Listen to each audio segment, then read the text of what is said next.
Trabajo en el Departamento de Gestión del Agua de Chicago, en el equipo de mantenimiento de comunicaciones subterráneas. En resumen, nos ocupamos del alcantarillado y las comunicaciones subterráneas de la ciudad. La mayoría de la gente ni siquiera se imagina la enorme red de tuberías que hay bajo Chicago. Es una auténtica ciudad bajo la ciudad. Viejos túneles, arcos de hormigón, cruces en los que es fácil perderse. Algo que, periódicamente, hacen con éxito las personas que bajan bajo tierra en busca de aventuras. En numerosas ocasiones, en coordinación con la policía, hemos rescatado de allí a aventureros asustados y agotados. Por lo general, el trabajo es aburrido, atascos, fugas, reparaciones y revisiones programadas. Pero recuerdo ese día con todo detalle. Teníamos programada una inspección de parte de las comunicaciones en la zona este de la ciudad. Mi compañero Eddie y yo llegamos al lugar y comenzamos a revisar el equipo. Todo debía estar a mano y en buen estado de funcionamiento, pero por desgracia mi linterna frontal parpadeaba y se encendía y apagaba. Todavía nos jugaría una mala pasada en esta historia. Cuando lleguemos a la oficina, ve al almacén y pide una nueva, murmuró Eddie. Mientras tanto, toma mi pequeña linterna de mano. Mi compañero llevaba ya 3 años conmigo. Era un tipo tranquilo, 5 años mayor que yo y con un gran sentido del humor. A menudo nos gastábamos bromas el uno al otro. Después de abrir la alcantarilla y examinarlo todo, Eddie comprobó el sensor de aire. Todo estaba limpio. Cogimos todo el equipo, fijamos las linternas a los cascos y empezamos a bajar. El olor nos golpeó de inmediato: humedad, agua estancada y óxido. La luz apenas iluminaba el espacio circundante y se oía un suave goteo detrás de las paredes. El agua caía en un fino chorro sobre el hormigón y el sonido se multiplicaba con el eco. Me encantan estos lugares, murmuró Eddie bajando detrás de mí. Un paraíso para los románticos. Avanzamos unos 50 metros por el túnel principal. Se oyó un zumbido, bajo, apenas perceptible, como si hubiera una enorme bomba funcionando en algún lugar. Pero no había bombas cerca. ¿Oyes eso?, pregunté. Sí, como si alguien estuviera perforando. Nos desviamos por un pasillo lateral. Estaba ligeramente inundado. El agua llegaba casi hasta los tobillos. Cuanto más avanzábamos, más pesado se volvía el aire. Después de un par de minutos caminando, llegamos a un lugar donde el túnel se bifurcaba. A la izquierda se oía ese mismo zumbido y decidimos ir hacia allí. De repente, el sonido desapareció, como si nunca hubiera existido. Muy extraño. Esta sección era claramente más antigua que las demás. Paredes de ladrillo, ladrillos desmoronados por el paso del tiempo y la humedad, grapas oxidadas. Las linternas iluminaban las paredes húmedas. De repente, Eddie se detuvo. «Ven, ilumina ahí». Levanté la linterna. Más adelante, el túnel se ensanchaba, formando una especie de cúpula donde no llegaba el agua. En el suelo había huesos. Al principio pensé que solo era basura, pero no. Los huesos estaban apilados. Algunas tenían restos de pelo, cráneos de gatos y perros. Una docena, tal vez más. Algunos estaban frescos. «¡Maldición!», dijo Eddie en voz baja. «¿Qué mierda es esto?». Nos miramos. El lugar parecía una guarida. En las partes claras de la pared se veían manchas parecidas a sangre. En una esquina había un trapo tirado y un montón de basura. «¿Crees que son vagabundos?», preguntó él. «Quizá», respondí, aunque yo mismo no lo creía. «¿Pero quién se come a los perros?».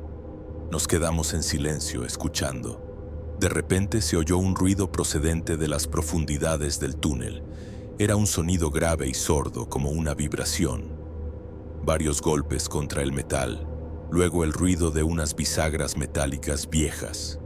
Después, unos pasos, lentos, pesados, con eco. Eddie apagó la linterna y susurró: «Silencio». Nos quedamos en la oscuridad. Se oía el goteo del agua en algún lugar cercano. Se acercaban unos pasos. De la profundidad surgió una luz débil como reflejada. Una sombra se movía a lo largo de la pared. Luego apareció una figura, alta, encogida. Por un momento me pareció humana, pero cuando vi cómo se movía comprendí que no. La criatura caminaba de forma irregular como si sus piernas no le obedecieran. Tenía los hombros demasiado anchos y la cabeza demasiado baja. Se detuvo, se inclinó hacia el suelo y recogió algo. Se oyó un chapoteo y un crujido de huesos. Estábamos presenciando su comida. Sentí como se me helaba la sangre en las venas al darme cuenta de lo que estaba viendo. Eddie exhaló en silencio a mi lado. La linterna de mi casco se movió ligeramente y el haz de luz se deslizó por la pared. Justo el momento más adecuado para empezar a trabajar, claro. Pasó por mi cabeza un pensamiento desesperanzador. La criatura se quedó inmóvil y luego giró lentamente la cabeza hacia nosotros. No sé qué era. La cara, si se le podía llamar así, era alargada y pálida. Los ojos reflejaban la luz como los de un animal en la oscuridad. Tenía unos dientes enormes. Los dos nos quedamos inmóviles. Nos separaban unos 30 metros o más, y entonces emitió un sonido como una llamada tan aterrador que apenas pude contenerme para no gritar. Revolví frenéticamente mis pensamientos tratando de entender qué hacer. El miedo me paralizaba. Y de repente, Eddie hizo algo que no me esperaba. Encendió la linterna y empezó a gritar fuerte, a dar patadas y a golpear una tubería metálica con una llave inglesa. No sé quién se asustó más en ese momento, si yo o la criatura a la que habíamos interrumpido su comida. Se lanzó hacia un lado y se escondió en otro pasillo. El ruido de los pasos, salpicaduras, luego silencio. Nos quedamos en shock, escuchando, pero solo se oía el sonido del agua. «Vámonos», dijo Eddie, «rápido». Empezamos a retroceder tratando de no correr. Luego, sin embargo, echamos a correr. Cada sonido a nuestras espaldas parecía muy cercano y peligroso. El eco en los túneles hace maravillas. No sabes dónde está nadie. Cuando llegamos a la trampilla, literalmente empujé a Eddie hacia arriba. Yo salí detrás. El aire me pareció el más puro de toda mi vida. Nos sentamos en el arcén, en silencio. Eddie respiraba con dificultad. Intenté convencerme de que era un humano, quizás un vagabundo, enfermo, con una apariencia deformada. «¿Qué ha sido eso?», pregunté. «Ni idea», respondió Eddie, «pero algo muy aterrador». Y enseguida añadió, «No voy a volver allí». Esa misma noche informé a mis superiores de lo sucedido y, como era de esperar, nadie nos creyó. Eddie y yo recibimos una amonestación por no haber completado el trabajo. Al día siguiente comenzó una lluvia interminable que duró 4 días. El nivel del agua en el colector subió y se suspendieron todas las tareas de revisión. Cuando el nivel del agua volvió a la normalidad, enviaron allí a un nuevo equipo. Revisaron todas las comunicaciones y no encontraron nada sospechoso.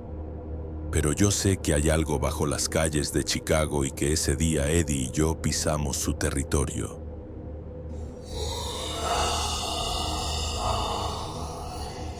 Trabajo en una pequeña empresa dedicada al mantenimiento de sistemas de ventilación en Nueva York. Visitamos diferentes edificios, desde antiguas viviendas hasta rascacielos de oficinas en el centro. El trabajo es rutinario: filtros, motores, ruido, polvo. A veces, olores desagradables, nada fuera de lo común. Pero ese día todavía no se me va de la cabeza. Era un martes cualquiera, atascos, café para llevar, cielo gris. Me llamó el despachador y me dijo que había una llamada urgente. Un edificio de oficinas en Park Avenue, quejándose de ruidos extraños y olor procedente de la ventilación. Acababa de terminar un trabajo en Brooklyn, pero decidí pasarme por allí. Según el cliente, el olor llevaba varios días y por la noche, alguno de los empleados había oído ruidos extraños. alboroto, chillidos y gruñidos que provenían del conducto de aire. A primera vista, estos hechos me parecieron una invención. En mis 20 años de trabajo en este sector he visto de todo, pero era la primera vez que oía algo así. La oficina era típica: mamparas de cristal, moqueta, dispensadores de agua, impresoras. Me recibió una chica con una tarjeta identificativa que decía Amy. Parecía nerviosa. ¿Es usted del servicio técnico? Gracias a Dios, todos estamos muy nerviosos. Por la oficina corren historias espeluznantes. Alguien ha inventado que hay algo viviendo en la ventilación. A primera vista parece una invención, añadió, pero realmente se oyen ruidos extraños y hay un olor espantoso. Algunos empleados se niegan a venir a trabajar. Espero que nos puedan ayudar. Sonreí y asentí con la cabeza. Me llevó a una de las oficinas. Allí realmente se sentía algo extraño. El aire era pesado, como húmedo, y no olía a polvo ni a humo, sino más bien como si alguien hubiera estado cocinando algo durante mucho tiempo, lo hubiera dejado y se hubiera echado a perder. Quité la rejilla de ventilación y la iluminé con una linterna.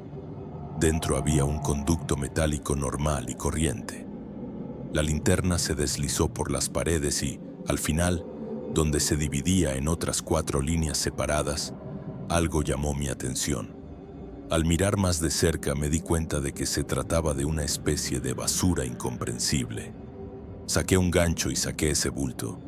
Había envoltorios, jirones de tela, incluso algo parecido a trozos de lana gris, fina y enredada. ¿Quizás ratas?, preguntó Amy. Es posible, respondí, pero no estaba seguro. Los trozos eran demasiado grandes y la lana no era de rata. Dije que había que revisar el conducto desde dentro para asegurarnos de que no hubiera nada atascado allí. La chica sugirió llamar a seguridad, pero yo hice un gesto con la mano. Ya había pasado antes. A veces era una paloma, a veces un gato, a veces alguien intentaba tender cables y dejaba basura. Saqué un mono, una linterna frontal, un respirador y me metí dentro. El metal estaba frío. El aire era irrespirable. Al principio simplemente avancé a gatas, iluminando el camino. Había polvo acumulado en las paredes que en algunos lugares estaban rayadas por algo, lo que ya me puso en alerta. Después de unos metros el aire se volvió más pesado y el olor se intensificó. Me topé con una especie de nido. Un montón de vasos de papel, cucharas de plástico, trozos de aislamiento e incluso un pedazo de camisa. Todo estaba entrelazado en una maraña densa, como si alguien hubiera recogido la basura a propósito. Decidí arrastrarme aún más lejos para ver qué había en el conducto principal del canal de ventilación. El túnel se adentraba en el edificio, y allí se dividía de nuevo en 4 ramales separados. Era imposible verlo todo, pero sentía que la solución estaba cerca. El aire del conducto era pesado. Olía a humedad y a algo terriblemente desagradable, pero no podía identificar ese olor. Quería echar un vistazo al conducto central y dar media vuelta, cuando de repente oí un extraño sonido gutural.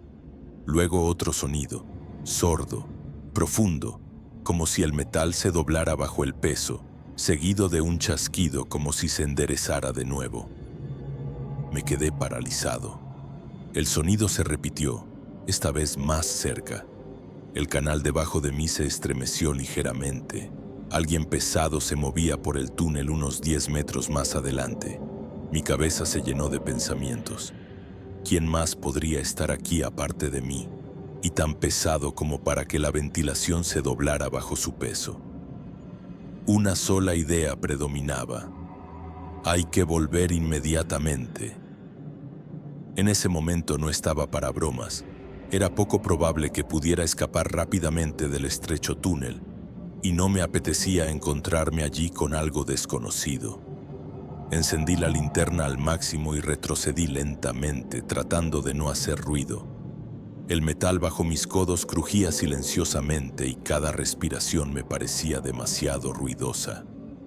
Después de retroceder un par de metros, Levanté lentamente la cabeza para mirar hacia adelante y me quedé paralizado. La linterna iluminó algo delante. Era enorme, de forma irregular. El cuerpo ocupaba casi todo el pasillo y no comprendí de inmediato lo que estaba viendo. Parecían extremidades fusionadas, contornos difusos. La piel o algo parecido a ella era oscura, grisácea, brillante a la luz. La criatura se movía. Lentamente, con dificultad, su espalda se apretaba contra el metal que gemía sordamente bajo su peso. No respiraba. Dos ojos brillaron a la luz de la linterna, un destello, como el de un depredador al que le iluminas los ojos por la noche. Di un paso atrás y me golpeé el hombro contra la pared. La criatura comenzó a avanzar lentamente. El metal se doblaba bajo su peso. No pensé. Simplemente me arrastré hacia atrás tan rápido como pude, casi a ciegas. La linterna temblaba. El haz de luz saltaba por las paredes. Oí golpes suaves. En los últimos metros literalmente caí al suelo desplomándome. Amy estaba junto al guardia diciendo algo, pero yo no la oía. Me faltaba el aire. ¿Qué ha pasado?, preguntó el guardia. Levanté la vista, apenas logrando articular las palabras. «Hay alguien ahí», me miró. Luego miró la reja. Iluminó el interior con la linterna. «Está vacío», dijo al cabo de un minuto. «No hay nadie ahí». No respondí nada. Simplemente me senté en el suelo sintiendo cómo me temblaban las manos. Más tarde intenté explicármelo todo de forma lógica. Quizás fuera un juego de luces, un engaño óptico que no había dormido lo suficiente. Pero aún así, recuperé la compostura y comprendí que había visto algo extraño, real, pero que no podía explicar qué era exactamente. Ese día no cumplí con el pedido. Nadie creyó mi historia. Mi jefe decidió que simplemente no quería hacer mi trabajo. Me mandó de vacaciones una semana. Desde entonces solo trabajo con un compañero y, si hay que volver a meterme en la ventilación, él lo hace por mí. Así es como surgen las fobias.